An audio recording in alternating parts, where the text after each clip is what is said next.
আসসালামু আলাইকুম প্রিয় দর্শক, আজ বিকেলে জাতীয় সংসদের দক্ষিণ প্লাজায় এবং মানিক মিয়া এভিনিউতে মানে যারা কথা বলেছেন প্রধান উপদেষ্টা এবং তাদের আমন্ত্রিত অতিথিরা, ওনারা ছিলেন সংসদ ভবনের ওই সিঁড়িগুলি যেখানে আগে লোকজন ব্যায়াম ট্যায়াম করতো সকালবেলা সেখানে। আর এই পাশে প্রাচীরের বাইরে ছিল মানিক মিয়া এভিনিউ, রাস্তায় ছিল সাধারণ মানুষ। এরকম একটা পরিবেশে আমাদের জুলাই ঘোষণাপত্র প্রকাশিত হয়েছে। এটা পড়ে শুনিয়েছেন প্রধান উপদেষ্টা নিজে। এখানে অনেকগুলি বিষয় একদম আমাদের সেই স্বাধীনতা মানে একদম পাকিস্তান আমাদের স্বাধীন থেকে শুরু করে কিভাবে আমরা স্বাধীনতার এই পর্যায়ে আসলাম এবং এখানে কি কি সমস্যা তৈরি হয়েছিল, কি কি বাস্তবতা তৈরি হয়েছিল, যার প্রেক্ষিতে গত জুলাই এবং আগস্ট মাসে দেশে একটা গণ আন্দোলন অপরিহার্য হয়ে উঠেছিল, তার ডিটেল বর্ণনা করা হয়েছে। কিছু কিছু ফাঁকফোকর আছে, খুব যে গোছানো একটা ঘোষণাপত্র হয়েছে এটা আমার কাছে মনে হয় না। তারপরেও আমি এতে আমি হ্যাপি এই কারণে যে গত গণ আন্দোলনে সর্বস্তরের মানুষ কিন্তু তাতে অংশ নিয়েছিল এবং সেই অংশ নিতে গিয়ে অনেকেই সেই সময়ে প্রচলিত আইন কিন্তু ভেঙেছে। কারণ আইন না ভাঙলে তো আপনি একটা সরকারকে এভাবে সরাতে পারবেন না। সরকার সরানো তো দুটো পদ্ধতি, একটা হলো নির্বাচন, যেটা হাসিনা সরকার দিতেন ওনার মতো করে দিতেন, যেখানে অন্য কেউ নির্বাচনের মাধ্যমে তাকে সরাতে পারবে এই ব্যবস্থা উনি রাখেননি। আরেকটা ছিল গণ অভ্যুত্থান। তো গণ অভ্যুত্থান তো কোনো আইনগত পদ্ধতি নয়, কাজেই গণ অভ্যুত্থানটা হয়েছে আইনকে অমান্য করে। এই যে আইনকে অমান্য করে কাজ করা, এটা নিয়ে যাতে পরবর্তী সময়ে কাউকে আইনগত কোনো সমস্যায় পড়তে না হয়, সেই জন্যই কিন্তু জুলাই ঘোষণাপত্র। এই ঘোষণাপত্রের টোটাল ঘটনাটাকে বর্ণনা করা হয়েছে, কেমন মানে টাচ করে যাওয়া হয়েছে কেবল যে কেন কি কারণে এই ধরনের একটা গণ অভ্যুত্থান অপরিহার্য ছিল। আমি মনে করি এটা খুব প্রয়োজন ছিল কাজটা, এবং এই সরকার সেটা করেছে, একটু দেরিতে করেছে বললাম এই কারণে যে এটা গত বছরের 31শে ডিসেম্বর, তখনও কিন্তু এনসিপি হয়নি।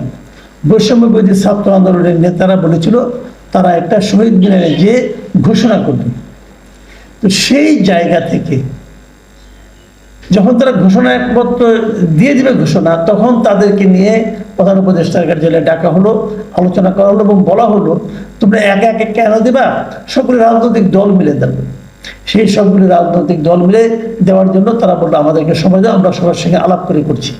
তখন তারা বলেছিল যে 15 দিনের মধ্যে তারা এই ঘোষণাপত্র দিবে। সেই 15 দিনে যে কাজ করা যায়, তারা যেটা 15 দিনের কথা বললো, কেন বললো? তারা ভেবেছিল যে এই কাজ 15 দিনের মধ্যে হওয়া সম্ভব। সেই 15 দিনের মধ্যে যে কাজ হওয়া সম্ভব বলে তখন তারা মনে করেছিল, সেই কাজটা করতে তারা পুরো 7 মাস সময় নিয়েছে। 8 মাসের মাথায় এসে তারা সেটা ঘোষণা করলো। এটাই স্বাভাবিক ছিল। স্বাভাবিক এই কারণে যে আমি আগেও বহুবার বলেছি, আমাদের এই সরকার খুব ধীরে চলে, মানে নন সিরিয়াস টাইপের গভর্নমেন্ট বলে আমি এটাকে উল্লেখ করতাম। তো তাদের সেই নন সিরিয়াসনেসের একটা নমুনা তারা এখানে আবার স্থাপন করলো। তারপরেও আমি হ্যাপি এই কারণে যে তারা তো একটা ঘোষণাপত্র শেষ পর্যন্ত দিতে পেরেছে। আজকে আবহাওয়া অতটা মানে ভালো ছিল না, বৃষ্টি ছিল, বৃষ্টির কারণে লোক সমাগমও কম হয়েছিল। আবার অনেকে জানো নাই, অনেকে সিরিয়াসলি নেনও নাই। আমরা দেখলাম যে এনসিপির 4 জন সিনিয়র নেতা তারা এই সময় কক্সবাজার চলে গিয়েছিলেন বিনোদনের জন্য। তো বোঝাই যাচ্ছে তারাও সিরিয়াসলি নেন নাই এই ঘটনাটা। এখানে যে প্রচুর লোক আসতে হবে এটা তারা মনে করেন না, অথচ প্রচুর লোক কিন্তু আসা উচিত ছিল। আমরা শুনেছি এখানে লোক আনার জন্য বিভিন্ন জেলার ডিসিদেরকে বলা হয়েছে, বাংলাদেশ ব্যাংক থেকে ব্যাংকগুলিকে বলা হয়েছে এবং ট্রেন দেওয়া হয়েছিল, সরকার 8টা না কয়টা ট্রেন দিয়েছিল। তো এই সবগুলি ছিল বিপুল লোক সমাগম করার জন্য এক ধরনের প্রস্তুতি। বাট সেই প্রস্তুতি খুব একটা কার্যকর হয়েছে বলে মনে হয় নাই। হতে পারে আবহাওয়াজনিত কারণে, আবার হতে পারে সরকারের মতো যাদেরকে দায়িত্ব দেওয়া হয়েছিল তাদের মধ্যে সিরিয়াসনেসের অভাবের কারণে। আমরা তো কয়েকটা ঘটনা বললাম, কিন্তু তাতে খুব কিছু যায় আসে না, কিন্তু আবার যায় আসে। যায় আসে না এই কারণে ঘোষণা তো উনি করেছেন, উনি পড়া হয়ে গেছে, কোনো সমস্যা হয়নি। আর যায় আসে কি কারণে সেটা বলি, যায় আসে এই কারণে এইটা যে কত লোক, এটা তো উনি টেলিভিশনে বলতে পারতেন, তো ওখানে দক্ষিণ প্লাজা যে বলতে হলো কেন, সামনের লোকজনে বসার আয়োজন করতে হলো কেন? এই জন্য করতে হলো, বোঝাতে চেয়েছেন সবাই যে এই যে একটা ঘোষণাপত্র আমরা দিচ্ছি এর সঙ্গে মাস পিপলের এক ধরনের ইনভলভমেন্ট আছে, সাধারণ মানুষের এক ধরনের সম্পৃক্ততা আছে, এটা বোঝানোটা জরুরি ছিল। সেই জরুরি কাজটা করা যায়নি, আমি মনে করি যে গুরুত্ব না দেওয়ার কারণে, সেটা যেটাই হোক। এরপরে আজকে আরেকটা বড় ঘটনা হয়েছিল, সেই ঘটনাটা হলো রাত্র 8:15টায় সরকার প্রধান প্রধান উপদেষ্টা ডক্টর ইউনূস জাতির উদ্দেশ্যে ভাষণ দিয়েছেন, বেশ লম্বা একটা ভাষণ উনি দিয়েছেন। সেই ভাষণে উনি কনক্রিট যে কথাটা বলেছেন, যেটা শোনার জন্য এই দেশের মানুষ অনেক দিন ধরে অপেক্ষা করছিল, সেটা হলো নির্বাচনে একটা সম্ভাব্য তারিখ। নির্বাচনের তারিখ দিনক্ষণ এটা কিন্তু সরকার প্রধানের ঘোষণা করার কথা না, এটা ঘোষণা করবে নির্বাচন কমিশন। সরকার প্রধান গেলে বলে দেবে যে অমুক সময় হলে আমরা মোটামুটি প্রস্তুত আছি। সরকার প্রধান সেই কাজটাই করেছেন।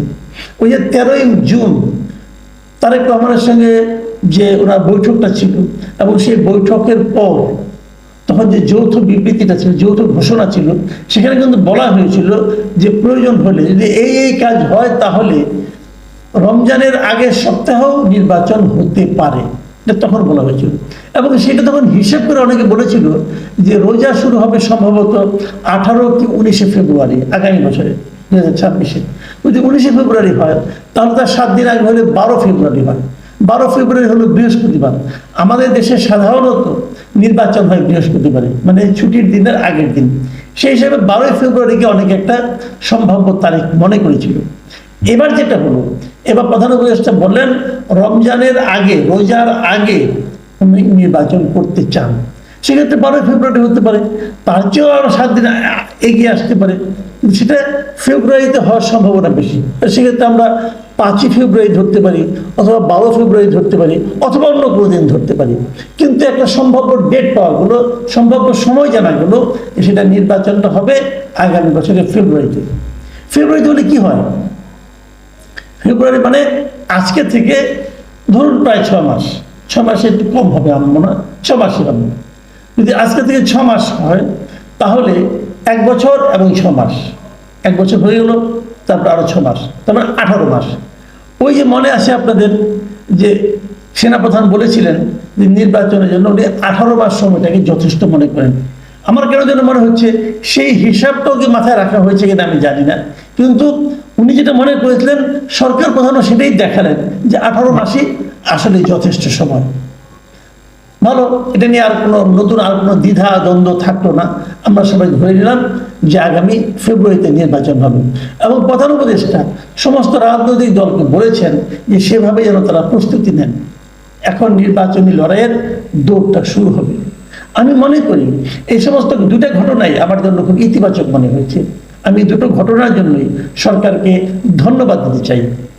কিন্তু একটা খসখসানি রয়ে গেল, সেই জিনিসটা বলেই আলোচনাটা শেষ করব। সেই খসখসানিটা হলো যে এই নির্বাচনে আমরা যারা ভোট দিব, আমি দেব, আপনি দিবেন, অথবা প্রত্যন্ত অঞ্চলের একজন লোক দিবেন, যারা ভোট দিবেন তারা কি তাদের বেছে প্রার্থী হিসাবে, এমপি হিসাবে বেছে নেওয়ার জন্য তাদের কাছে কি পর্যাপ্ত বিকল্প থাকবে? ধরা যাক এদেশে অনেক লোক আছে, মানে প্রায় কোটির কাছাকাছি লোক আছে যারা জীবনে কোনোদিন নৌকা মার্কা ছাড়া অন্য কোনো মার্কায় ভোট দেয় নাই।